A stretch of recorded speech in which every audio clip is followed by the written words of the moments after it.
We're back, and welcome back to Villaincast with myself, Chris Baines, and thank you for choosing this episode with Johnny Buck. I must say this up front, Johnny was an absolute blast in this episode.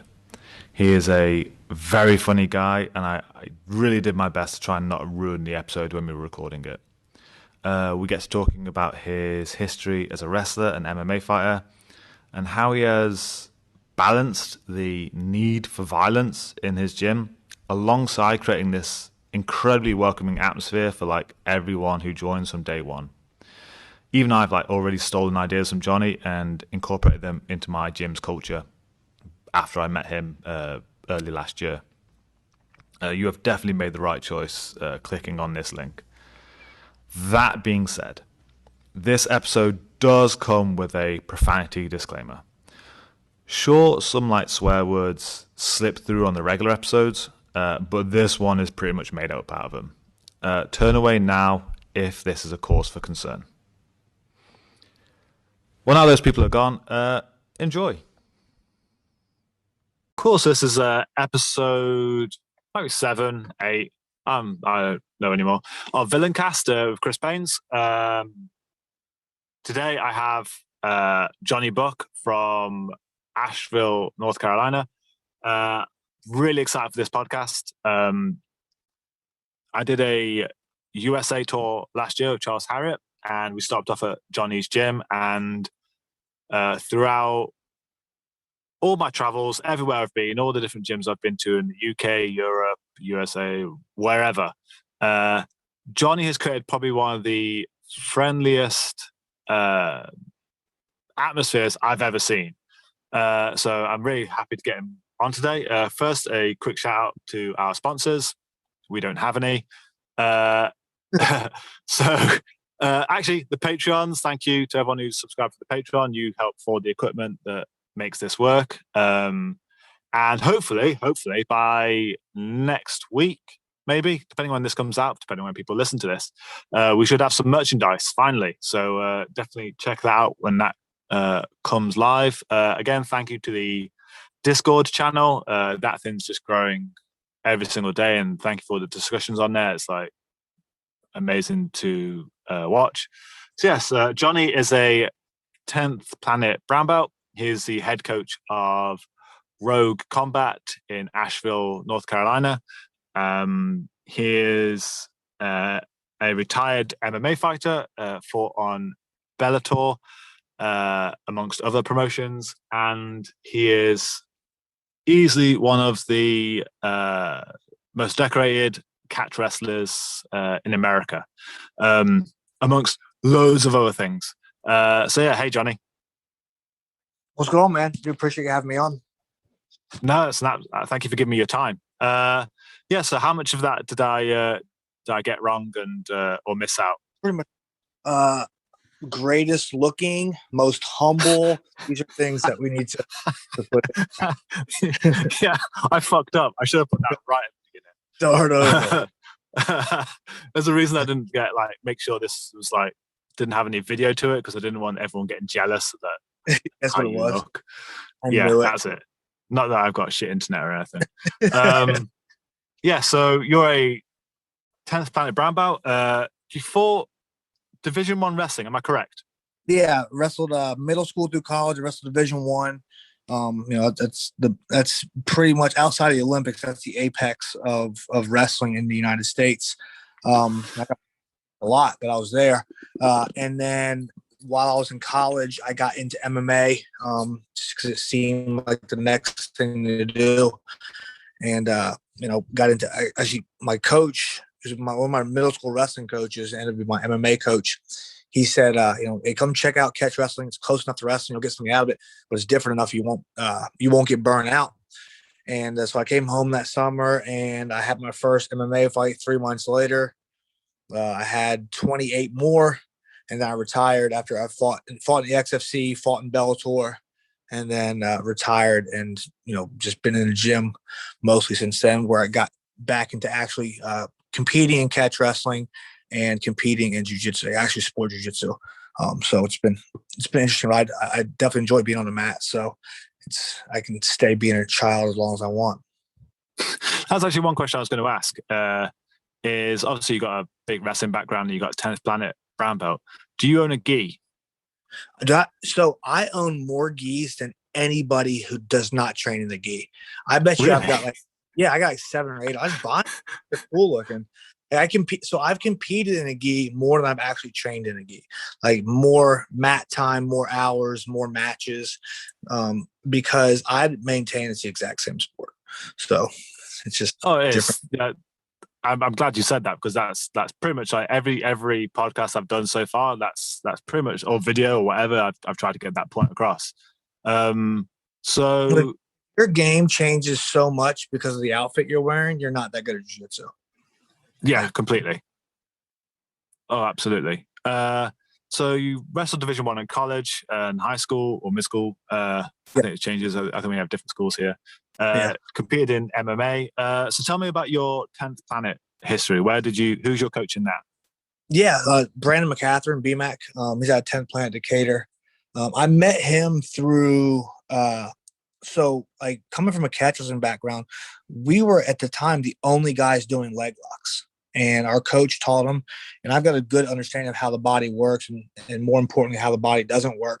So I was like, oh yeah, just do that. And I had to figure out how I could teach leg locks to people. So it was Alan Belcher, Nate Orchard, and Brandon McCatherine did Leg Lock Academy. And at the time, I think that was one of the first products like that. Alan Belcher's, he's also my business coach. Alan Belcher is. He's a businessman, MMA fighter, and he's got really good leg locks as well. So, that's how I met BMAC, and he came up. We were talking, and I wanted me to do a seminar. I was like, "Yeah, I want to have a 10 Planet school." Cause I've been, I travel a good bit, and I've never had an uninviting atmosphere when I went into a 10 Planet school. It just, I think it's all the weed, honestly, but they're pretty late. So. So that's actually what kind of leads on to then. One of the main things I wanted to get onto is obviously you have the Buck Nasty nickname. Where's that come from? Actually, one of my strength coaches in college gave it to me. It was during the Dave Chappelle time, so it happened to work out time wise, and it worked out in my favor. But we went out drinking. It was preseason. We went out drinking one night, until 4 a.m. for a 7 a.m. workout, and I was one of the bigger guys, and so I was running. I outran everyone. I outlifted everyone. I outdid everyone. I think I was just still drunk, so I know I was tired. And Nate goes, he was Buck Nasty doing work, and that's how I got it, and it stuck, and that's just where it stayed. So, but yeah, that's how I got it. So yeah, you have this image of the Buck Nasty nickname, and just a general kind of how to best describe it. You antagonistic, maybe. Sounds good. Yeah, we'll go with that as a polite way of saying it. Except, I say at the beginning of this podcast, you have the friendliest atmosphere in a gym I've ever seen. And the first thing that I actually saw of this, and it was completely new to me. I don't know if that makes me a dick or anything. Is I was obviously when Charles set up for us to come visit. I was added into your private gym's Facebook group. And one thing I noticed is that every time you get a new student on there, you welcome that student into the group, and then everyone comments welcoming that person. Even from day one, the social media part. I mean, we have obviously the same kind of thing for my gym. I imagine most gyms do. But to even welcome them from there, and it just only gets better. So where did the gratitude wall come from in your gym? I forget where we stole that from. Dude, that's awesome. I'm gonna do. And it's, I don't even remember where we got it. It may have been a restaurant or a coffee shop or some shit like that even. And Mom, that's pretty neat. Let's put that on the wall.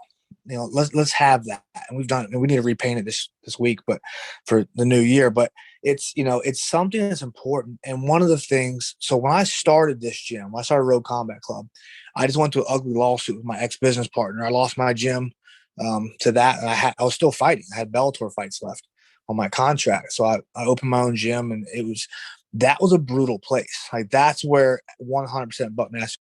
I didn't give a shit if what your issue was. We went hard every single day. What I realized was, one, I was never going to make money that way. And two, the initial high barrier, the level of entry to get in was so high that even people who would get there eventually couldn't start there. Like, your first day of jiu-jitsu, they don't throw you in a black belt division, because, that's just not a good warm welcome, So I started to make that kind of mental shift and started realizing, listen, I don't, and I figured this out for myself late. I really never gave a shit about MMA, or I never, or really any sports. I just hate sports in general. I like doing things. I don't even watch any sports that I've ever done. Like, I didn't watch football when I played. I didn't watch wrestling when I wrestled. I don't watch jiu-jitsu now, and I don't watch MMA. I just don't care. I like actually doing it. But the thing, I have a teaching degree as well. So I've always wanted to help people. And what I figured out was, there needs to be levels to things. Like, I have a competition class. I will straight fucking yell at you. Like, yell at you, throw you off the mat. It doesn't matter. Then I have my fundamentals class where I really don't care if you learn anything. If you get one thing, that's good. But the goal is, at the end of your hour of training, you're a better person. And what I figured out was having a way to deliver that to people who are willing to do the work. And that's one of the our core values. Our mission statement is, we're a place where no matter what you are, what you believe, who you are, if you're coming in here, you're willing to work hard, you'll be better. You'll be a better person. That's basically our goal. So that's the big thing about it. There's a lot of these new gym owners. Oh, I'm going to open a gym and I'm going to have 10 world champions. And yet you're not, because if you try that, you're not going to have a fucking gym with any people in it. We have over 200 members in our gym. When I was fighting in the beginning and doing it, we had 8, so it's, it depends on what your purpose is. If you want to just build world champions, go for it. You're never going to have a successful business. But if you want to have a good, warm, welcoming environment, that's the kind of things we do. So, we have that. We interact. So to take that, welcome thing to the next level, I just hired a full-time person for a 30-day onboarding. Like, hey, you're going to get, we're going to text you every day, your first week. Make sure you schedule your classes. We're going to send you information. Like, hey, you're sore today. Here's a video, from me about how to manage your soreness, how to deal with these things. Because, one of the big things that I have is embrace violence. I think that's a thing people confuse. Like, embrace violence doesn't mean around beating up old ladies and taking their purses. Unless they got those Good Warriors original mints in their pockets. Granny got to go. But embrace violence is like, hey, violence real world right now. Like, in regards to lockdown, the only reason we're listening, most people are listening, I definitely did not do a very good job, is under the threat of violence. If you open your gym, we will put you in jail forcefully. Like, we're not going to ask you to go. We're going to physically take you by gunpoint. So that's the real part about life. So while, jiu-jitsu and wrestling and MMA and kickboxing and Muay Thai are violent sports, you have to understand that's just a vehicle of, just working out realistically, so it's, you have to embrace that violence is a real thing, but it doesn't mean it's like the image of like the Hells Angels or a biker gang. Like, you were in there. It's super nice. Like, between slaps and bumps, like, slap, bump, roll, it's hard. Everybody moves forward. We're always going aggressive. That's the nature of my. But after the round's over, the last buzzer, then you relax for 30 seconds and you get right to the next round. I think that's something I've tried to explain, especially when I have new people start, is that there's a definite difference between aggression and violence. Aggression is the emotion, and violence is the act, and the two are very, very separate. And I think, in the general public, they're not normally seen as separate. Like, they are seen as like two very, the same thing almost. But it's something that it's one of the core things I try and get across to new people is that this is incredibly violent, but there's no aggression. This is, it's void of that. It's a gentleman's agreement. When you and I slap and bump, if you grab my leg or I grab your neck, we have agreed to let the other one go. Like that's now it's going to be, physical and aggressive to get there. Like neither, but hey, go ahead and choke me. That's a different kind of fetish. Game. But it's those things where like we understand. And Brian says this, Brian Asheville at my gym, he says this a lot and it makes sense. The problem with jiu-jitsu in the general population is women need to remember it's a combat sport, right? Where women need to remember it's combat. Where men need to remember it's a sport, so it's not that spazzy white belt trying to kill you, that is the thing about specifically jiu-jitsu. It is a combat sport. It emulates violence, but it's a sport, just like, hey, the whistle blows in soccer or football or whatever, you stop. Usually a couple guys don't, they get in trouble. Those are my favorites, by the way. But yeah, like that's the thing about it. And even in the jiu-jitsu community, you've seen the outcry, like Paul Harris, just holding leg locks forever. Like that was a huge no-no. Like, you're a piece of shit.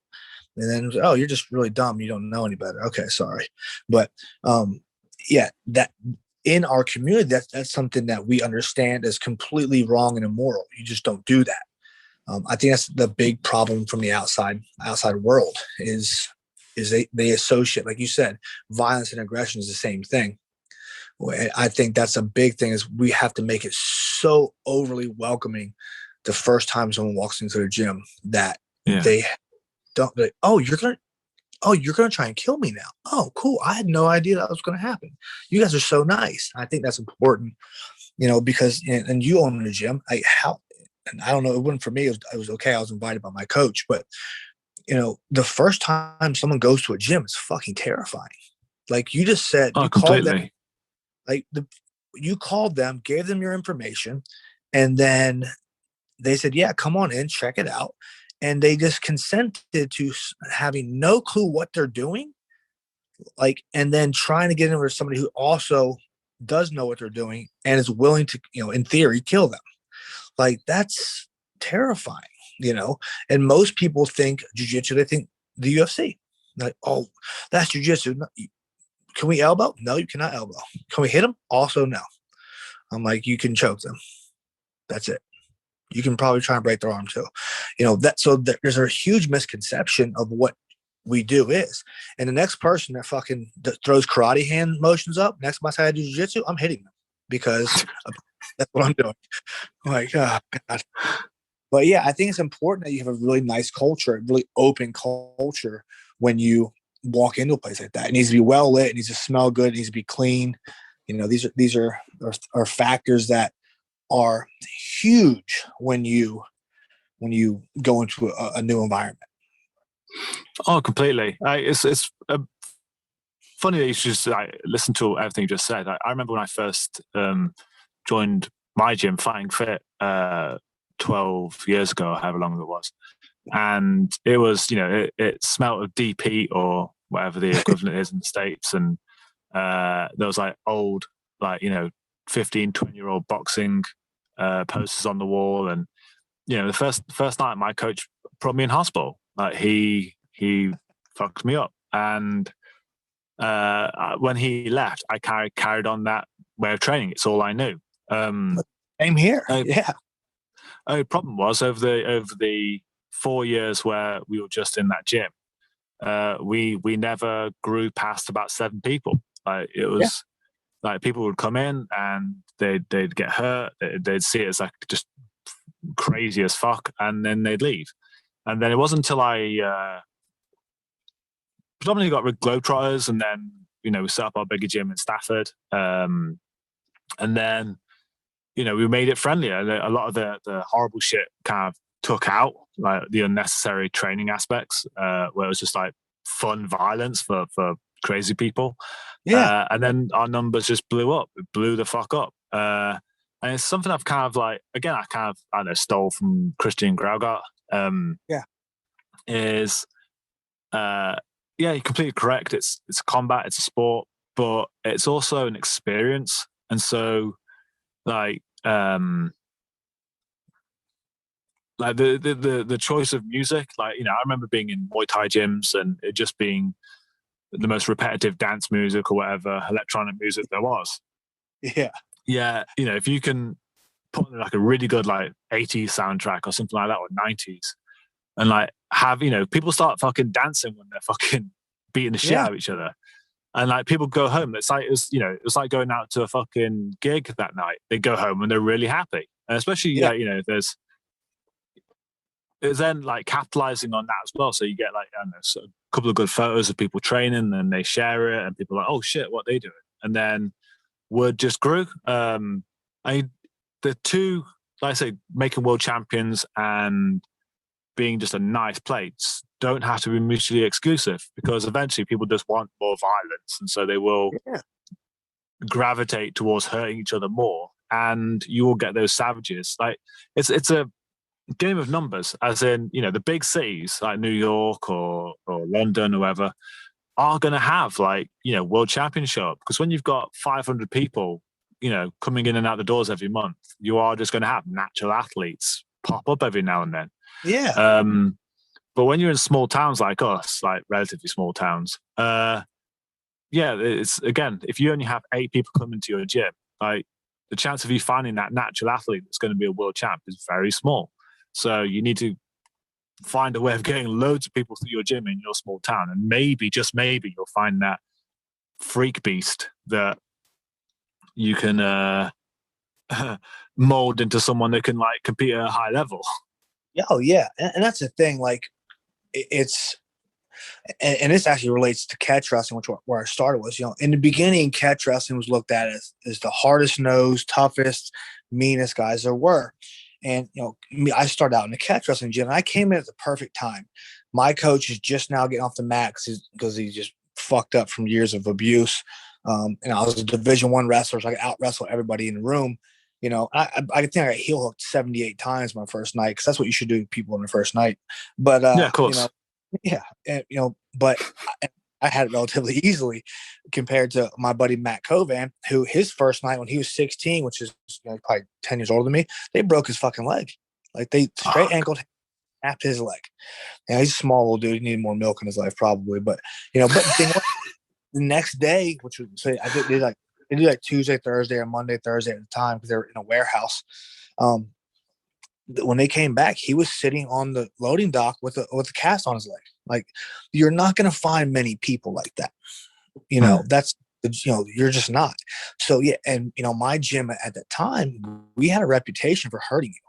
And it wasn't that we were malicious. We never held, moves after you tapped. It was just, we went hard. And I think at the peak, we had 25 guys who trained with us, but we'd never see more than 6 or 8 in a single night, because of schedules and whatnot. Yeah. So, you're right. You can do that. You can like just filter them out in the very beginning, but you lose so many people who have potential to be world class by killing them the first day. Like the first 90 days of jiu-jitsu specifically, any kind of martial art, that's where everybody quits, because they've got the idea, your sales process worked, you got them in there, your pictures on Facebook look good, your ads look good, you sold them, and then they're hooked, they're high, they get that first bump, and then they come back again, they start getting sore, then they miss class one time for a doctor's appointment or some shit. So now I might as well miss the rest of the week because I'm already out.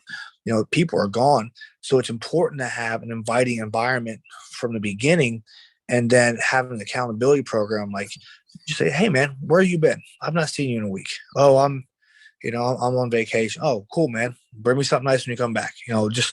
I think that's more important. I said, and if I never produce a world, I will, but if I never produce a world champion, I don't care, because my goal, and I stole some Gary Vee, is I want to have the biggest funeral ever, meaning that I impacted so many people. They took off whatever day of the week they fucking, decided to fire me into the ocean out of a cannon.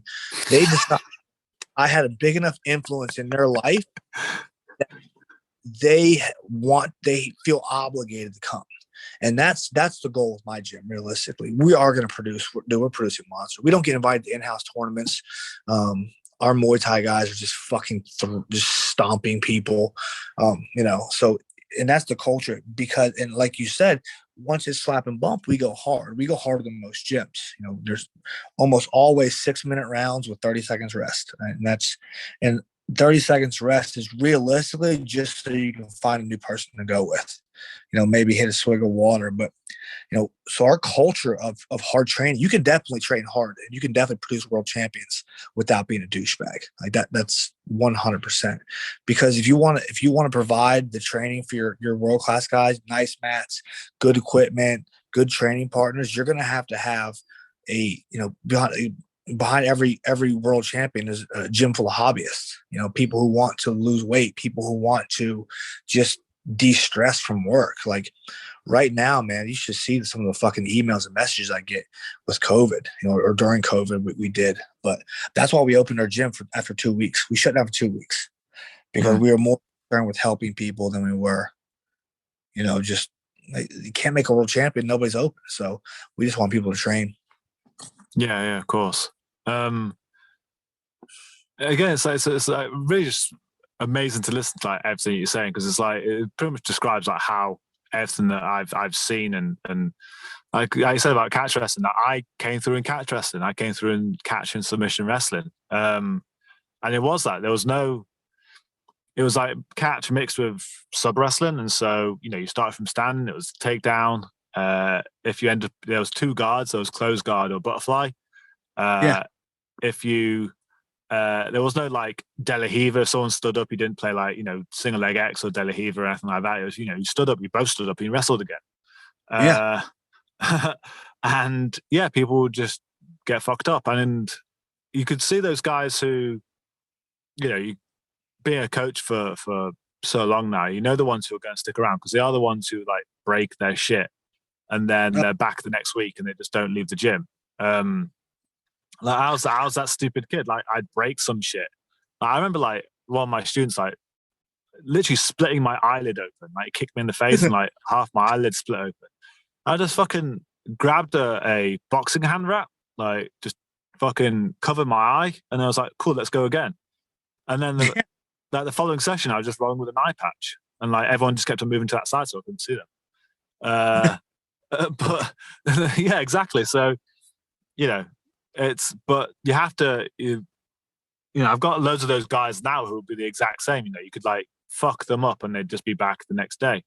But they wouldn't have done it in their first 3 months. They would have like run away. Yeah, I've had a guy training. So he tore his ACL a couple months back, and then had surgery, and then he tore his other ACL. And between the time he tore it he tore it in competition against one of our guys. He refused to quit, so he finished the match, and then he's a pretty good wrestler too. He kept falling over because his ACL would just give out, and the ref tried to stop him. He goes, "I will beat your ass. I'm not going to quit." Second in the division, but then after that, he came in and he trained every day until surgery. I'm like, "Oh, there's something wrong with you." So, but those guys are rare. We have other guys. Hey, I've got a hangnail. I can't come in this month. I'm like, no, get your ass back in here. There's a difference between, being too hard, too soft. It's the what's it, Goldilocks or whatever. Too hard, too soft, just right. And our gym, we err towards the side of hard. Like we've had so many people puke during warm-ups. I'm like, hey, you okay? Yeah. All right. You want there's some mouthwash in the bathrooms, breath minutes. Let's get back on the mat. Okay. You want water? All right, I got you. And we've had guys like that, and it's and the sales pitch afterwards is really easy. And it's not, and I don't want people to think it's a money grab. I'm like, hey, you just fucking threw up 3 minutes into a warm-up that we do with our kids class, but theirs is harder. I'm like, you need this in your life. And that's one thing I tell my guys. I'm like, and I'll even ask you, like, would you take $10,000 cash for all your martial arts experiences? Like, would you take 100,000? Would you take 1,000,000? I was like, no, because I've met so many awesome people. I've had so many awesome like life opportunities that there's zero amount of money you could give me to do that. So I'm like, when they tell you they can't afford it, when they can tell you they're not sure about schedule, like you're doing them a disservice if you don't help them join the gym. If they legitimately cannot afford it, that's one thing. I don't want them to not pay their rent because they're paying for jiu-jitsu or Muay Thai. But if there is a way we can make it happen, I want it to happen because they have to be in here. Because the gym isn't the gym's a tribe. Like that's your people. You know? Yeah. I say the same thing. Like if anyone comes to me and they say like, dude, I'm a bit like short currently, I don't know, maybe like work's turned to shit or something like that. I'll say to them like, okay, dude, like, just walk out and don't pay tonight, or don't pay for the next week, don't pay for the next month. Come back to me when you're on your feet, because you're either going to be at home doing nothing, or you can be here with us. Yeah, I'd rather you just be here with us. Yeah, right now Asheville's weird. It's got a big hospital community, which has been a mess, and it's got a big service industry, tourism. Well, tourism shut down, and we lost 30% of our income the first week afterwards. But we only lost 2 months. We lost membership. We lost money compared to the year before, and that's because we opened. Like, hey, listen, we're opening. We were very quiet about it. Like we paid, how my gym's laid up, this long, skinny building. We papered up the front and said everybody had to come in the back. And then I'm like, in the very beginning, it was funny. I was like, so we were told, just like you, it'd be a week, maybe 2 weeks, and then we'll open back up. All right, cool, whatever. So we remodeled the gym. We painted. We took a week off. And hey, we all needed it. We did some remodeling. I'm like, I'm bored as shit. What am I gonna do? I started calling my guys, but hey, man, do you want to train? Yeah. I'm like, if your wife asks you where you're going, you tell her you're having an affair. Do not tell her you're going to the gym. So that's how we started. And then we're like, all right, do one class a week. So we'll do one jiu-jitsu on this morning, one Muay Thai. Then I'm like, we did that for a week, but we're going to social distance. That lasted like 4 minutes. I'm like, fuck this. You can't wrestle from 6 feet away. I was like, so we started that. And then we're like, all right, fuck it. Let's open. And we called everybody. I'm like, hey, listen, you're an adult. It's up to you. You don't have to wear a mask. I was like, whatever, and I sent a video out soon because we got 2 hours notice that we were being shut down by the government. I should have ignored it. And that was stupid, but, it did kind of help having the heads up. So I said, hey, listen, if you guys can afford to pay, please pay. If not, we understand. You can come back whenever you want to, and if you did pay us during the lockdown time, I was like, we're going to credit you. If you're on contract, we're going to add at the end of your contract. If you're month to month, we're just going to basically give you guys a free month between now until we pay you back, and it was, I had members or even actually ex-members say, hey, I'll pay for 2 memberships, because they understand how important that room is. And this is going to kill a lot of coaches out there, especially new coaches. Nobody gives a fuck about jiu-jitsu. Like, not even the people doing jiu-jitsu. They care about who they're hanging out with. They just found jiu-jitsu was cooler than CrossFit or fucking badminton or whatever else. Like, they happened to find your group suited them. It could be fucking checkers and it wouldn't make a difference. It's because of that group. And that's one of the keys, is fostering that community when you build a gym. So that's just something that I'm adamant about. In the beginning, if you had almost enough money to pay me, you could join the gym. Now I'm like, I don't think you're a good fit for this gym. You should go train here instead. Yeah. And they're like, what? And the one thing that we have, jiu-jitsu has over like coffee shops or any other businesses, we can fuck up our problem customers. Like, it's acceptable. Like, I'll just maim you for 6 minutes. And that's okay. Could you imagine doing that at like the grocery store? You got a troubled client, he's rolling down the fucking aisle. You can't do that. But we can. Yeah, to be fair, that's right. Like douchebags don't stay around for long. No, Not if you had to weed them out. I've pulled one up for 2 days in a row for 45 minutes straight, both days. I just beat the fuck out of him. I was literally at one point, I look up, Jen, Brian, and one of my members are looking at me and they're like, what the fuck? I have both my knees on his head like a fucking baby goat. And laying there. They told me later, because everybody in this gym knows there's a lesson being taught right now, except one person. I just fucked him up for 2 days in a row. Did he stay? No. No. He started doing kickboxing instead. I was like, oh, weird. This is like what makes me laugh is that you like I say you started off this podcast about how to be as welcoming as possible and have these great practices, and at the same time like you're saying we're gonna go hard, and if you're a dick I'm gonna kneel on your head. But see, that's super important, like, because you've traveled, there's always that one guy in most gyms who's a dick, and the guy that get kind of handsy with the chicks or just like beat them up or whatever, or only roll with younger guys or smaller guys or more guys. Like, that's who you have to get out. Like, you have to get rid of those people because they're a cancer in your gym, you know. And I think the very first comp team practice I had in the gym, it blew people's mind because they were so used to the pretty, laid back training. Like, oh yeah, cool, whatever. And I'm like, if you're fucking laughing, you're not fucking drilling. I'm yelling at them because I'm going hard. Like, we're doing rounds, and dude, they're like, "Whoa, shit! What just happened?"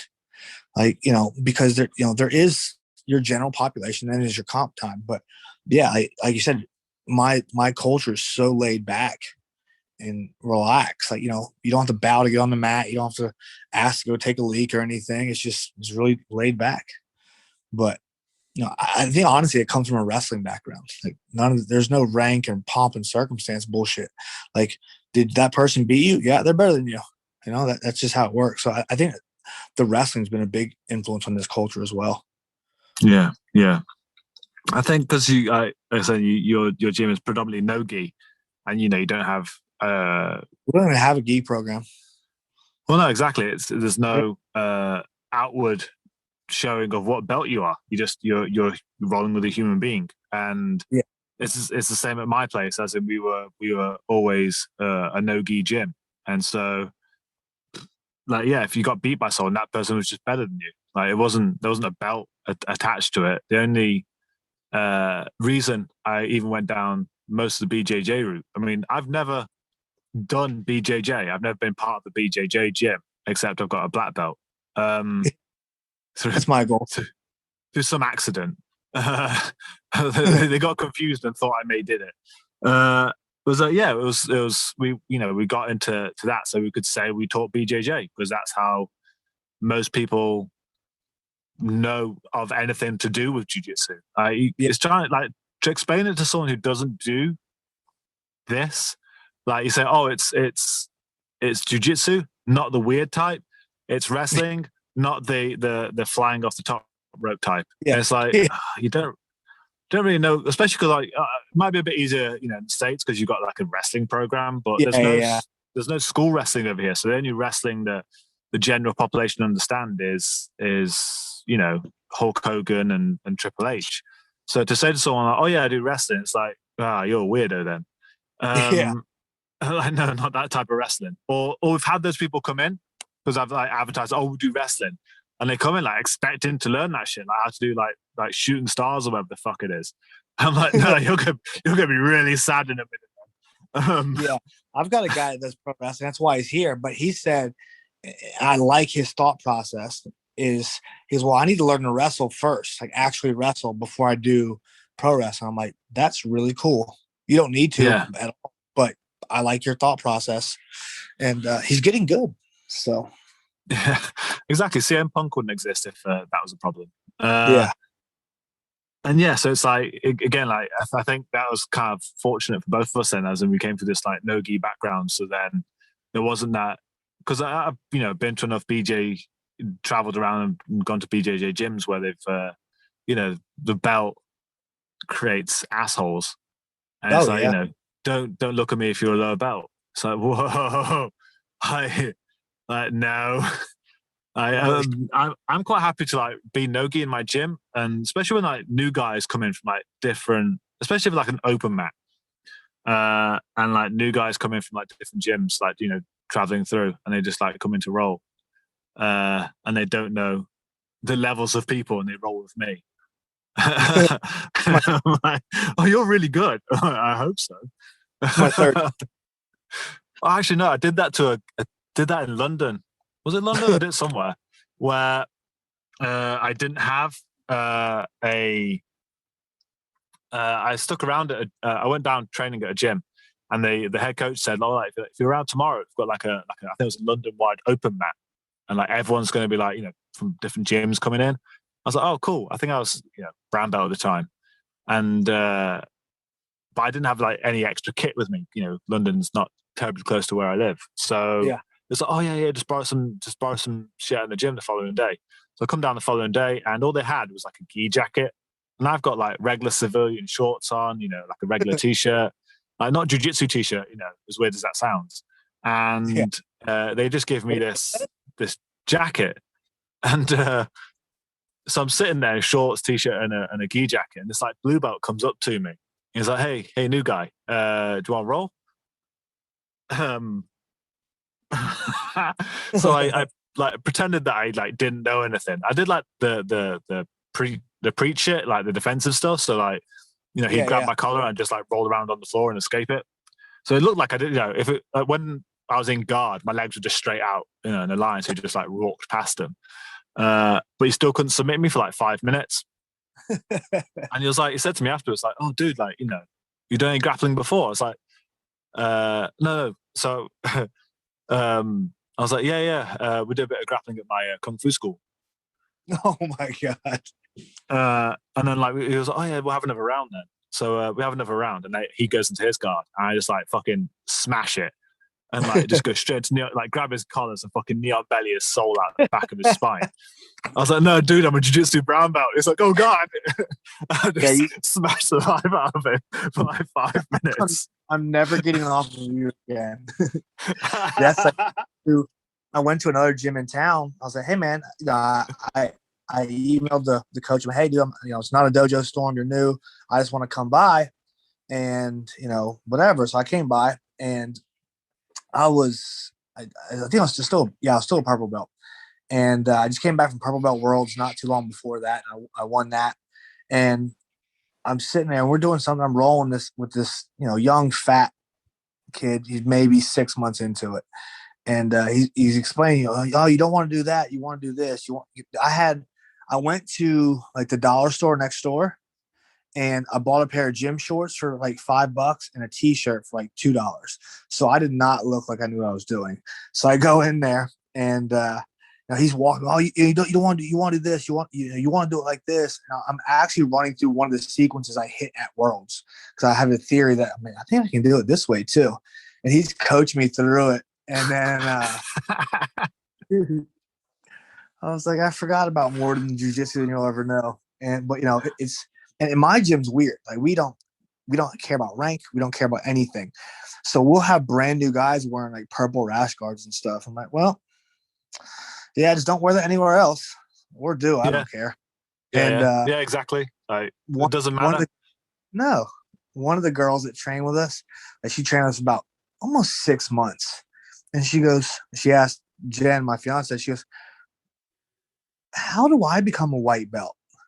And we all started laughing. And I was like, oh, shit. Like, she didn't know what a white belt was, or just the fact that you showed up means you get one or whatever, So it was funny. It just doesn't matter. We don't ever line up by rank. That's not a thing. It's funny to me. Anytime I tape guys somewhere, if they're traditional jiu-jitsu, like I line up by rank, they're all looking around like, what? I'm like, you have to go over there. I don't care, but you're going to get yelled at. So, we were in a gym. It was like a bunch of white belts, a couple blues, couple purples, a brown belt, my white belt that came with me, and then two of my other buddies. And we're all just laughing. I'm like, he's like, what? I'm like, you're going to get your ass beat here in open rolls in a minute. He goes, why? I'm like, we'll see. He actually held his own. I was proud of him, but he got his ass beat. It's just weird to me. I don't like the week after I promoted my first blue belts. I'm like, I fucking regret that. Like, why? I wish I never promoted anybody. I'm like, and I'll tell you, I like holding your blue belt to one, you don't suck. Like you actually can't suck. That's a requirement in my gym. But two, until you get to that point, and this is something I stole from BMAC. Like if you're chasing a blue belt, you're going to quit. We know that. Why? Because you hit your goal. But if you just start enjoying training, then you don't care about your belt. Like, oh, cool. New rash guards training. Yeah. Okay, good. I think that's super important for the culture as well, is put process-driven goals as opposed to like belt goals. Because, what happens when you hit a belt? Well, now what? If you can convince someone to, hey, my process is for the next 18 months, I'm going to come twice a week. Then shit, you'll get good. You'll get real good. You'll get better than most. Yeah. So if you want to be better, then you need to come 3 times a week, 4 times a week, So, but yeah, I think that's super important for the culture of the gym as well. And we drill a lot. We drill more than anybody I've ever met. Like we do a flow of the month, and it's like right now it's close guard. They stand up. You drop your ass. You go to single X and you sweep. That's the series. So every single practice we have, you're doing that, and then we're build off of that. We're going to jump into some leg lock stuff. We're going to jump into sweeps, reverse X. First thing we do was sweep and get back on top and twist your side. So that's another part of the culture of our gym that I think that makes them understand they have to work. So just so many variables into not having a douchebag gym. And honestly, douchebag gyms will work if you want to have a gym full of douchebags. Like there's plenty of them out there. So, it really depends on what culture you want. Yeah, of course. Oh, the one thing that I was like aiming towards, towards the end of this was that I came down and taught, did that seminar with Charles at your gym. However, well, that went. It seemed okay. We still teach that. We still teach that. I call it the Unkillable series. Like that's part of our foundations program. Where like, hey, don't let anybody touch you between your armpits and your knees, and don't let them grab the back of your head. So that's part of what we teach. So it's definitely important, man. I think that was one of the better seminars I've had. Way better than anything Charles ever taught me. I'm gonna make sure I send him this. Yeah, oh yeah. Well, no, because it's like that basically that it always feels weird teaching that stuff because that's pretty much what I just give to beginners so they don't quit. So, that's our day one kind of information, as in, do this and you won't die. And then just if you don't want to die, just keep doing it. But if you want to start winning, then you invite the chance to get killed. Yeah. I think that does help with that retention, that first 3 months of, if you've got no idea what you're supposed to be doing, it's basically it's carnage. It's just like be violent and hope something good comes of it until you've been to enough classes that something kind of makes sense. And people have different ways of doing it. Oh, you're not allowed to spar for the first 2 months or anything like that. It's like I can't think of anything worse than taking the most fun part of jiu-jitsu out for someone, especially when it's like, you see everyone else having a really good time. So it's like, how do I teach something that will keep them? So like, do this, you'll be fine. It's only when you stop doing this, you get hurt. And so trying like go into like an established gym like yours and explain that thing, it's like, I feel like such an idiot. So it always feels weird to talk about. But then obviously I, did the seminar that night and, we went out for food. It was a really good night. And then I think Charles said, we were in the hotel that night. He said that, oh yeah, they've got an open mat in the morning. I was like, oh shit, cool. I'm going to go to open mat. So I think I left him in bed and I fucking started running down the street to go to your open mat. And I get in there and everyone's just sitting against the wall and you're talking about stuff. And I was like, God, fucking open mat is this? And I have stolen the fucking shit out of that. Like, oh my God, that's like, in the short time we were open before the Rona took everything from us. That is one thing I've taken, that kind of like feedback sessions. I've never seen that before, ever. Yeah, we just do things so different. It's just a bunch of wrestling mixed in with lazy wrestling. That's why I refer to it as jiu-jitsu.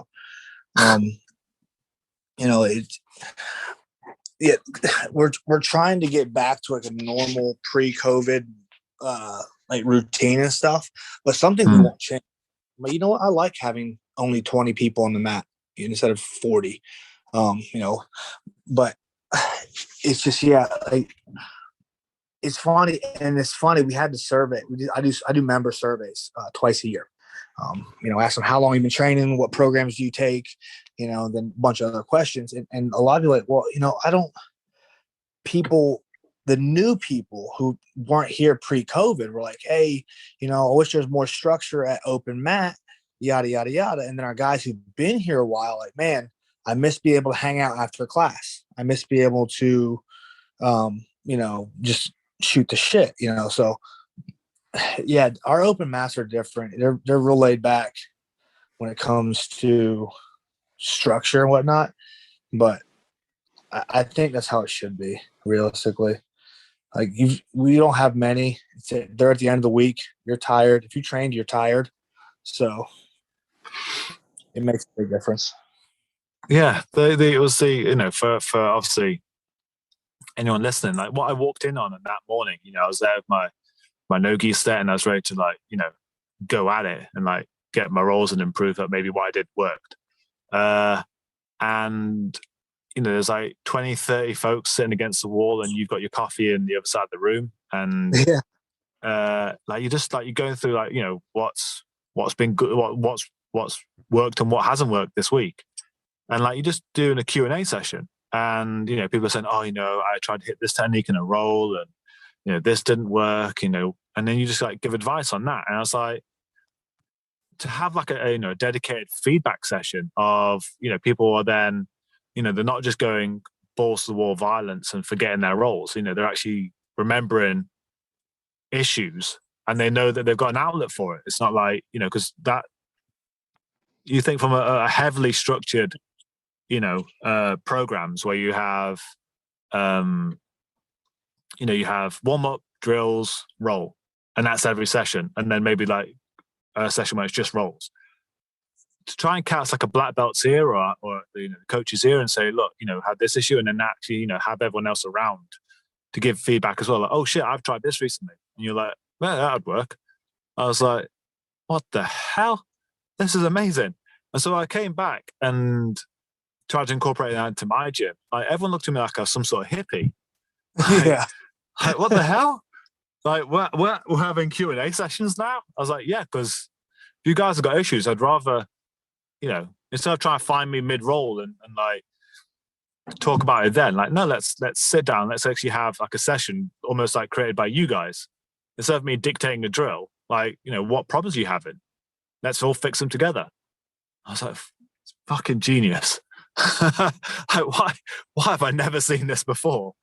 Well, you hear it all the time, at the end, questions, comments, concerns. You just showed them something. They've not drilled it yet. And of course, they don't have questions yet. Especially in the way we do a flow of the month, where it's the entire month of the series. You're going to have questions by the end of the month. You're going to have questions by the end of the week. And, it's a lot of times during the open mats too. I'm like, hey, grab me. This is unless I'm actually training hard, which is rare. Unless I'm training hard, I was like, then ask me. Don't ask me in the middle of a roll, I'm gonna smash you. But ask me afterwards. Because I think it's important. Remember, we're here to make people better at jiu-jitsu. And I think one of the things is a lot of traditional jiu-jitsu guys specifically are like, all right, well, this is how I roll. This is how you're going to roll. Well, I'm 5'10", 235 pounds, and strong as shit with zero flexibility. We probably shouldn't be teaching, you how to roll the same way I do. So it's important. And people are like, well, what about this situation? I'm like, well, yeah, you can do that. I can't, but here's how you should do that if you're going to make that play. I think the biggest thing, I think there's going to need to be a really big shift in over the next few years to clean up the mess that's been made by, the old style of training. I think that's, there's so many jiu-jitsu gyms trying to follow what karate did as far as business side goes that they don't realize that we are inherently different. Like, let's be honest, karate's an adult daycare. Jiu-jitsu is simulated violence. It is what it is. I think that's pretty, again, hit most of the nail on the head, is that we aren't, there's so many guys who like I said, with the whole lining up and bowing, it's cosplay. Like, I'm not Japanese. It is. I am not Brazilian. Like, so why am we talking Brazilian in Japanese clothes and doing Japanese cultural things? Like, I don't know. Like, I remember going to a Gracie Barra gym, and I was in regular civilian clothes when I walked in, and this purple belt welcomed me, and he was like, have you done any jiu-jitsu before? I was like, oh, a little. He was like, oh, cool. What belt are you? I was like, oh, black belt. He's like, oh, professor. I was like, who? Like, it's Chris. That's a weird pronunciation of my name. Like, no, like, it's not sensei, it's not professor. It's like, it's Chris. Like, it's that all comes from that, traditional hangovers from traditional martial arts. We're not karate, we're not judo, we're not any other Far East based martial art with their cultural aspects that have been brought into the fighting itself.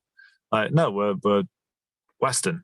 We're doing things our way. Like, why do we have to still do these things? And you got to think it's even worse here, especially in the U.S. Like, we don't give a fuck. We're America. We do what we want. It's like, you can't do that. Yeah, about that. It's weird. Someone called me professor one time. I didn't know what that was. I was confused. I thought he was joking because I have a teaching degree, so I thought he was fucking with me. Yeah. But I'm like, oh, I just started doing jiu-jitsu. I'm like, I don't know what that is. And one of the guys he laughed because that means black belt. Oh, I'm definitely not that. I'm like, you just suck. It's weird, man. I just don't. I don't. I tell everybody, especially the gi. I'm like, the gi is fucking LARPing. It's like nobody's wearing that shit. Yes, it's cosplay. Yeah, every once in a while, I'll fuck with the gi guys just because it's fun to me. I think the gi is cool as shit. I just don't train it because it's hot and it hurts my fingers. But I'm like, what's better, self-defense for gi or no gi? And then I'll tell them why they're wrong if they say gi. But I'm like, yeah, all my grips work in no gi and a gi, but not the other way around. So that's that goes back to, hey, if your game changes dramatically because of your costume, then you're not very good. Yeah, but, exactly. I don't understand. Yeah, and it's because we don't have like separate programs in my gym. We don't have a gi program and a no gi program. We just have a grappling program, and you just come in wearing whatever the hell you want. Like, if you want to wear gi pants and a rash guard, if you want to wear gi top and shorts, if you want to wear like just shorts, like, I don't care. If you want to wear a gi and wrestling boots, have at it. Your grappling should transcend across everything. If you want to put a gi on and put some MMA gloves on, cool. Let's put some strikes in at the same time, as well as grabbing the gi. Like, they should transcend all of these different things. And when you've got guys, like, I remember having a guy coming who'd just done gi, and he came in and he came to the no gi class. He was traveling and came in. He was like, I think it was a blue belt. and like he wouldn't grab me. And I was like, "Are you okay? Are you having some sort of like stroke? Like, do I need to call you an ambulance?" And he was like, "Oh, I just don't know how to grab you." I was like, "What are you on about? Like, grab me, like do something." So no, I don't know because you haven't got a gi on. I was like, "That's terrifying." That's not good. Like, no. So I danced the life out of it, just for his insolence. But, Well, that's the thing. Like, so I'm one of those guys. If you give me a grappling sport, I'll do it. Like, yeah, I don't know how many different styles. So I wrestled, AAU nationals. Yeah. And it was Greco freestyle. And then it had Sambo. I'd never heard of Sambo, but I'm like, that's cool. And my coach goes, "Do you want to do Sambo?" I'm like, "What's that?" I thought some kind of dancing shit. He goes, you wear this jacket and you can choke each other. I'm like, "Can I grab the jacket?" He goes, "Yes." I'm like, "Sign me up." So the dude teaching the rules clinic was my finals match. He's a national champion from the year before. I'm like, great, this is fine. But knowing nothing from Sambo, I grabbed him by his collar. So I actually grabbed his lapel, which is nice, better than collar grip. And then I just wrestled him. Like, that's what I did, because grappling's all the same. The only thing that changes grappling from one style to the next, or one form to the next, is the rules. Like, you can't grab the close. So there's no such thing as gi grips and no gi. In catch wrestling, you can be pinned, so there's very, very little guard game. In actual school wrestling, like, you stand up with your head up because you can't be choked. So that's the only thing. Controlling a human doesn't change, just the rules and tactics do. I think that's what hurts a lot of people's feelings. I've only lost one gi match in my entire life, and it's because of points, and I didn't understand the points. I was confused, and I've already it's funny you beaten. should say that. Literally, like 3 days ago, I recorded a podcast with one of my students, and we talked about this very subject. I said that grappling is this giant block, of moves and concepts and whatever, and all the different offshoots like judo, Greco, freestyle, sambo, jiu-jitsu. It's just little bits off that same block. Like, if you understand the block, you understand everything that comes off it. Now, there might be, obviously you've got to adapt to the rule sets. That's why I think it's like when people say you shouldn't learn to leg lock because you can't leg lock in competition. Like, how monumentally stupid do you have to be to not understand that you have to take certain things out? Like, like it's like saying, like, oh, you can't grapple because there's a chance you might hit someone. Like, Yeah. I know I can grapple and not hit you at the same way as I can grapple and just not touch your legs. It's easier to take stuff out and just not do certain things, and it is to put things in and have to learn stuff. If you've never done a no-gi grip, if you've never looked at grappling as a whole, because then as soon as you come across that difference, more wider version of grappling, you're going to be lost as fuck, because you've got a very, very narrow understanding of what the actual sport is. I think the biggest thing is, when it comes to the grappling side, is there's so many more people who grew up or started in the traditional style, the white gi, yada yada yada, bow to the ancient, Brazilians on the wall, that and it's becoming more and more common. But there's people like me and you are like, no, I just don't do that. Like, the rules say you can't do that, so don't do that. No, you need to learn it though. Like, I think it's important. I think a lot of people make these kind of weird, I don't know, like, just like, well, that's just how it's always been. Well, that mindset is why the fucking Dark Ages happened. Well, this is how we've always done it. Yeah, good job. Dark Ages, enjoy. So, yeah. I just want to have fun grappling. You can tell me what, I'll compete in any rule set you tell me to. Like, IBJJF, cool.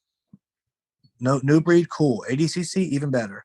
Like, whatever the rule set is, I'll grapple. And that to me, that's how we determine if you're a good grappler or not. Can you compete at every grappling sport?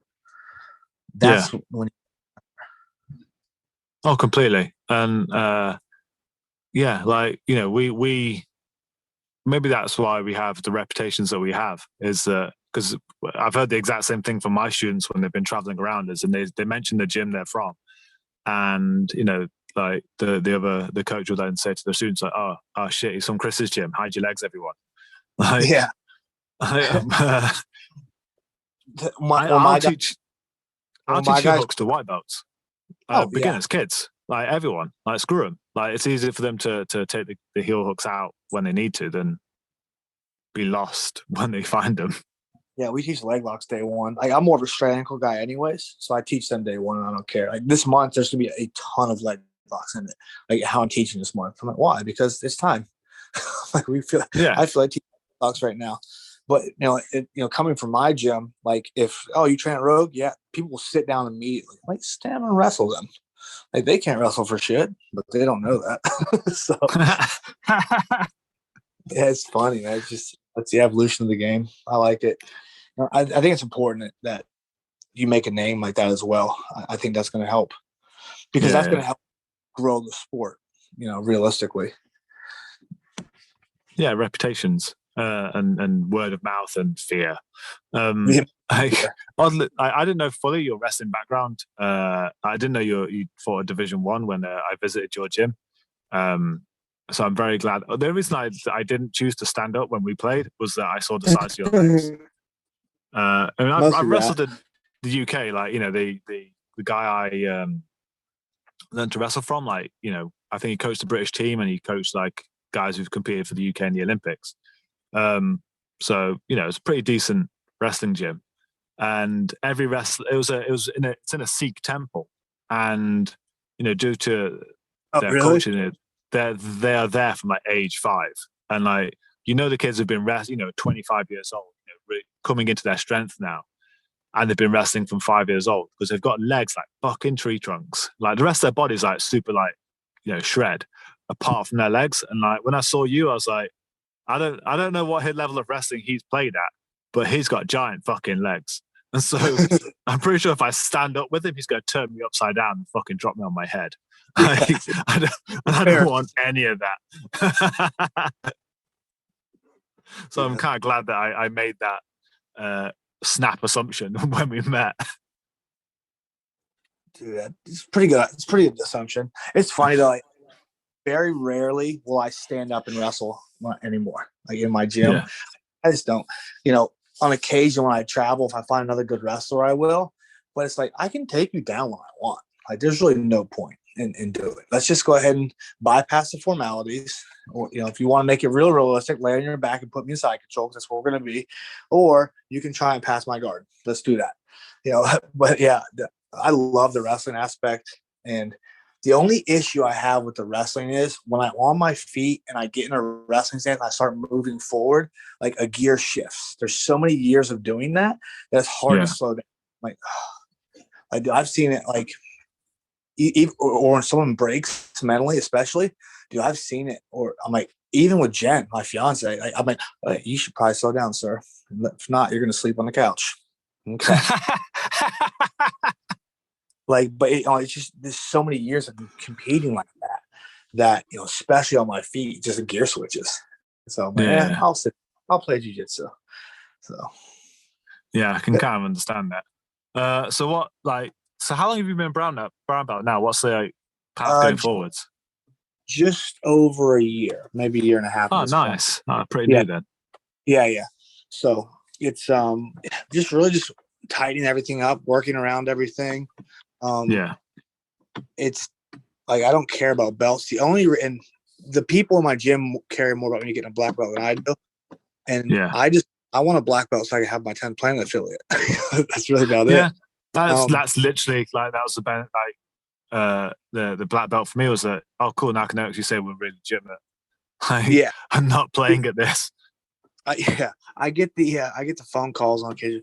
Who are your black belts? Or what rank? I'm like, well, we're I'm a 10 planet brown belt, yada, yada, yada. He goes, I'm like, oh, how long have you been training? Oh, I'm a 6 months white belt. I'm like, then what the fuck does it matter? I'm like, if I was a blue belt, I could teach you things. If I was a white belt in my gym for 6 months, I could still teach you things. I'm like, it's one of those Pedro Sauer guys. Like, oh, well, lineage matters. Not really. Like, there's a lot of really good guys who came out of the exact same, fight camps I did who suck and they're shitty coaches. I'm like, so there's that. I fucking hate lineage. Well, that's what's kind of dumb these days. Because I went to Baja Gym and the head coach, I was like, walked in and he was like, oh, what's your lineage? I was like, I got my black belt from him. And then he was like, well, who gave him his black belt? Or who gave him his black belt? And I was like, does that matter? Like, the amount I learned this via YouTube. Like, yeah. Are you gonna roll with me? Yes. Then we'll find out then. Yeah, exactly. Like, why? It's not 1900 Brazil where no one cross-trained with each other and there's no way of sharing information. Like, we have YouTube now. We have Fanatics. We have all these different things we can get information from. So who's it matter? Like, I'm not going to be a carbon copy of my coach. No. So why does my lineage matter? My coach's style was so different from his coach's style versus mine. Like, I was by far the better wrestler of all of them. So I gravitated more towards wrestling. Well, his leg locks were like the only game around, and they're really fucking that. There's a lot of sambo stuff. There's early sambo. Like, yeah, he that, and he had. And my coach before that, he was a carny. Like, he traveled around and took on all comers. So his style was different. And the rules were different. So yeah, exactly. And I don't want 25 clones of me competing. I want 20 guys who are really fucking good.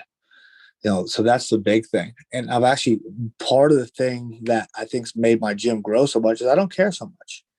I'm like, yep, you'll get it eventually. If we can teach you the general movement today and not yell at you and belittle you until you get the one movement exact tomorrow, then you're going to stick around. Eventually you'll pick it up. And you're going to pick up something else too on your own that I didn't teach you because you're doing weird shit.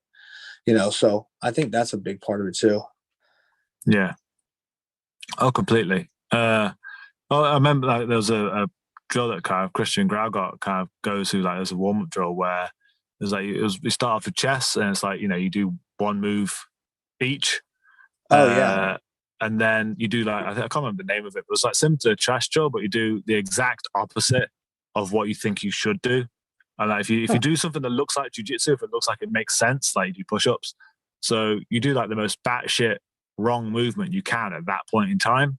And you have I don't know how long you want to figure that move out.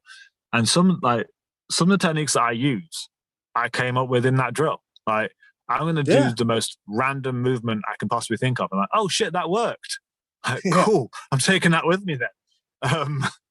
And yeah, I think having that willingness to play and like not drilled into you that it's like regimented, militarized, everyone marches to the same beat. Like, no, fuck it. If it fucking works, I don't really give a shit. Like, cool.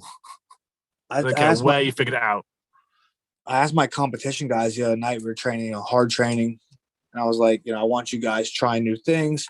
Blah, blah, blah. I asked them at the end, I'm like, who did not get submitted? Raise your hand. And hell, I got submitted. We all did. And I'm like, good.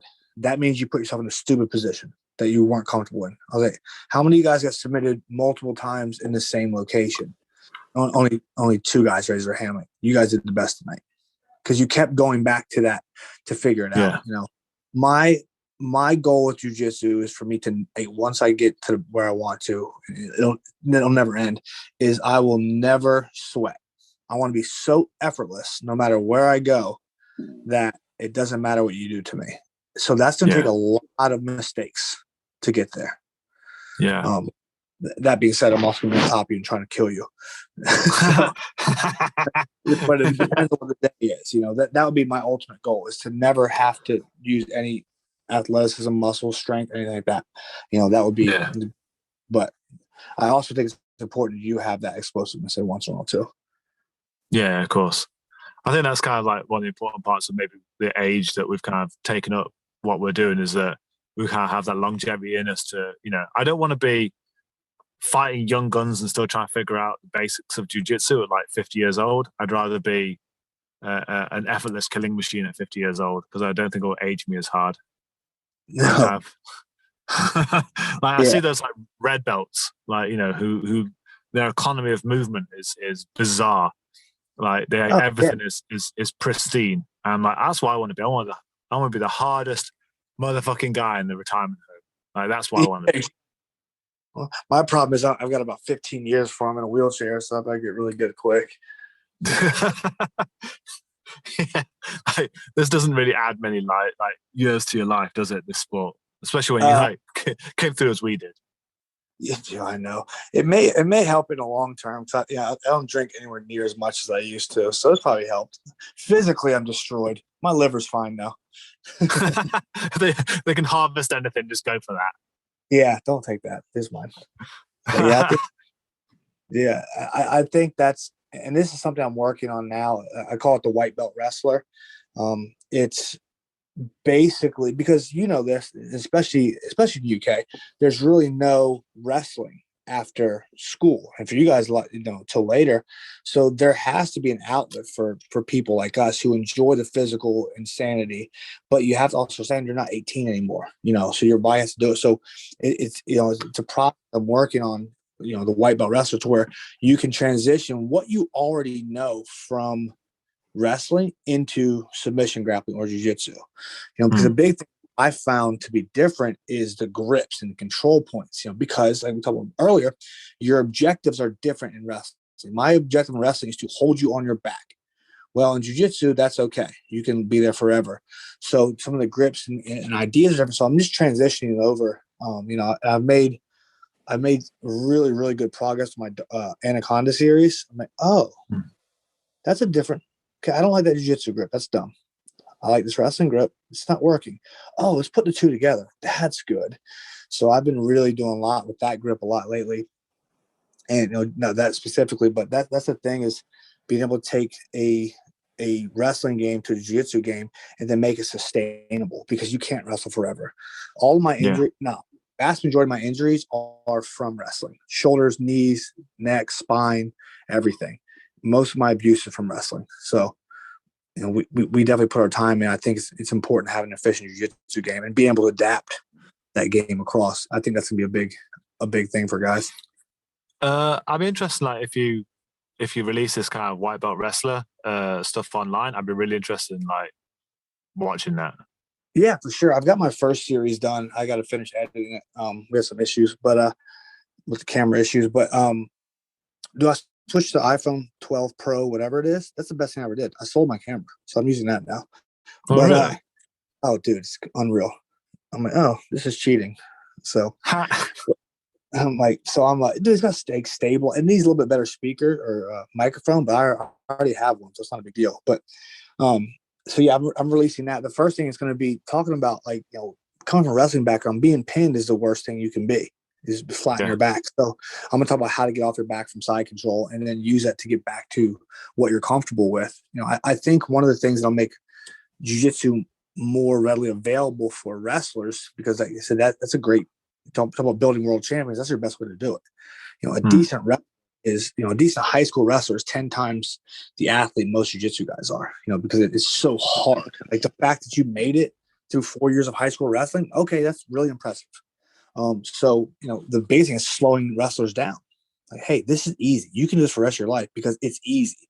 So, and a really hard day of jiu-jitsu is a off day for wrestling, realistically, when it comes to the intensity. So yeah, I'm doing that. So, how to go from your back to your feet, how to get to front headlock position or guillotine position, and then how you can take the back as well. And it's just basic wrestling fundamentals that are being applied to a different rule set. I think that's going to be a big thing. That's going to make a big difference for guys. Yeah. I'm constantly looking to evolve the game and change it and see what's happening. I've said it for a couple of years now, is your next evolution in no-gi grappling specifically is wrestlers who can pass the legs and not get leg locked. Because if you can start the match by controlling where the match starts, then you're in a good spot, so. Yeah, of course. Well, you watch people like Nicky Rod and people like that, currently coming out of Danaher's place, and you're exactly Yeah, right. They're beasts because of that. yeah, you got Um, a purple belt winning 80 or a blue belt winning ADCC. yeah, Like exactly. that shouldn't happen, but he can wrestle. And the thing Yeah, is, and I'm definitely not knocking him by any means. He on the scale of wrestling, he's not that good of a wrestler. When it comes yeah, to division, Olympics, world teams, he's a phenomenal wrestler. I'm not knocking that by any means, and he'll drop me on my fucking head. But like when it comes to that, so if you can start bringing more wrestlers over because there's money in it, or it's just something to do that's, wrestlers, they like the physical and the mental challenge of wrestling. So I think that's a very easy transition. I think that's going to be where you really start seeing these guys excel. yeah. I don't know. I don't know how the MMA and UFC is going to compete moving forward. There's always going to be popular, but if we can get money into jiu-jitsu, shit, man. If I could have made money Yeah. doing jiu-jitsu, I'd have done it in a heartbeat. I don't like getting hit in the face. It seems to be that. I love combat jiu-jitsu. Yeah, it seems to be going that way. As in, like, it's becoming. It seems like there's a more easy avenue into actually, these bigger submission only events. Like, there's so many popping up, and like, there's pay at the end of them. So I think you may be completely correct. You've got small guys, like small time tournaments, people making $500 a weekend, for blue belts and purple belts, at these invitationals, these super fights where, and it may be like Brian Brown, 10 Plant Jacksonville. And then I think Joshua Duke does it too. I'm not sure, but like you pay $100 to get into a tournament, like an 8-man bracket, and you get $800 if you win, or you'll get like 400 or you get like 600 and 200 or something if you get first and second. So yeah, there's definitely, I think that's definitely the way to do it. And hindsight, I wish I was still a white belt, but whatever. White belt super fights. Like, how are you a millionaire? That's like bum fights, isn't it? Just like getting people who can't do anything to fight each other. We went to Serious Grappling, me and Brian did, and my favorite match of the night, I think they were blue belts in a gi. These dudes were going after it because they were hungry and they sucked, so they couldn't like control the other guy while they were doing things. Dude, it was the most fun match to watch. Honestly, I was really entertained. So, high level black belt match are boring as fuck. Yeah. Watching old people fuck. I don't want to see that shit either. Slow, boring.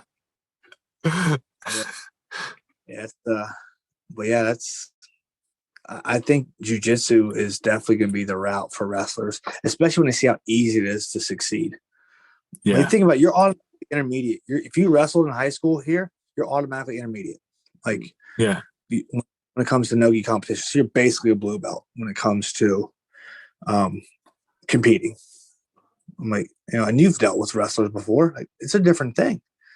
Oh God, yeah. I fucking hate wrestlers. Yeah, a wrestler that has even a bit of jiu-jitsu knowledge is a nightmare. Well, that's my rule. That's my rule for MMA. If you want to fight MMA in my gym, you either have to have your blue belt in jiu-jitsu or purple belt level defense, which is basically means you can wrestle. Realistically. Yeah. Well, we had a guy show up at our gym a few years ago, Carol. He was sitting in the corner, and I came up the stairs and I was like, you done any grappling before? He didn't really speak much English. He was from Poland, and he was like, oh, you bit of wrestling. He left out the part where he was the Polish national champion. Yeah, it's okay. So I thought, okay, I can maybe handle him. He's done a little bit of wrestling. So we went up. He was about the same size as me. Went up and started sparring, and he just, I let him pass my guard. He gets a scarf hold on me. He crushed my chest so hard I blacked out. And so like, oh my God, this is going to be amazing. And so we within 3 months we took him to a white and blue belt competition, like gi competition, and we just put him in a gi. And like, I think he had a gi for like 3 days, and then we like put him into this competition, like, tied his white belt up and put him in the blue belt division. And I'm pretty sure the only reason he got silver is because he like snapped his toe in like semi-final, so he wasn't moving as effectively in the final. But I remember like I think it was the semis, and he was up on points, and this dude comes charging in to try and get some Hail Mary takedown at the end, and he shoots in a terrible double leg, and Carol gut wrenches him up onto his fucking shoulders, rampage style, then flips it, not slams him, doesn't try and end the kid's life, just flicks him straight over the top of his head, off the mats. I was like, this is the best shit I've ever seen. Yeah, no matter if you win or not, you won, sir. Exactly. He did win, but I remember as well, the first fight, he's at the edge of the mat, he's in his white belt, and there's a blue belt there, and the referee comes up to me and is like, is this your guy? And I was like, yeah. He's like, is he in the right division? I was like, oh, super high level wrestler. And the face of the blue belt just dropped out of his fucking chin. And I've never seen someone it's almost like gravity got turned up on the kid the second the fight started. He got sucked into the ground. And so Carol goes into his guard. He has no real idea about what jiu-jitsu is at this point. And he just stands up with the kid instantly. The kid's with him. And I'm just screaming Carol, you can't slam him on his head. And this kid just opened his legs and just dropped to the ground. It was okay, coach. I was this kid just dropped himself again. This kid got stuck to the floor. You can smash him one time. You get a warning. Yeah, it's we'll say Ed Ruth, Olympic wrestler in the blue belt division. I'm you know how stupid that is. He was in the Olympic. Oh, he won the IBJJF world title? Wow. I was shocked. Oh, no. It's just, especially white belt, blue belt. It's just populated by hobbyists. These aren't going to be elite people at that level, but these were elite athletes. They're going to murder you. They can actually kill you. So, if I told you I'm going to win IBJJF Worlds in a gi this year, yeah, I can't wait. I think it's Masters too. Masters something. I'm 36 years old this year, so I'm not going to put a gi on a single time until I go onto the mat. That's my goal. They'll be oh, you think? I'm yeah, it's Masters 2. What are the odds of anybody being a brown belt at Masters 2 or 1 or 3 and 200 some odd plus pounds and being any good? Not really. I'm going to take them down. I'm going to get in side control. I'm going to try and chest compressor, or I'm just going to sit there. But that's it. Please. If there's video or there's pictures or anything please tie your belt wrong. Oh, I will. I don't even know how to tie it. Oh, dude, so two of my guys go to a local tournament. I was out of town, and they send me pictures. So the wrestler who had blew his knee out, he's in first place. So he's on top. His belt is you just tied multiple knots in a row, and it's straight up and down. The other guy who got second place is one of my guys. His belt looks like a really bad shoestring tie. And then the guy in third place is a perfectly tied belt. I'm well, at least you got that going, buddy. Don't even cross it over. Just go around your back once and tie a knot in the front so both tassels reach your toes. That's what it looked. I was so I took a picture of it. I put it on my Instagram. First place, 0 gi classes. Second place, 0 gi classes. Third place, perfectly tied belt. I'm not. It's not that guy's fault. And I think he had 4 stripes on his white belt. So my guys, every time they go to compete in a gi, they have to order a new belt because they don't know what they do. They lose them. I'm well, yeah, you guys are dumb. Dude, I hopefully if things obviously I'm planning to come over back to the States in June, July. Nice. Hopefully I can come visit. I miss you. Man. Yeah, dude, it's fun. I miss everyone. I miss you guys, Brian, Jen, Brian's, everything. I just want to come hang. Yeah, so I'll try and see what I can arrange with Charles.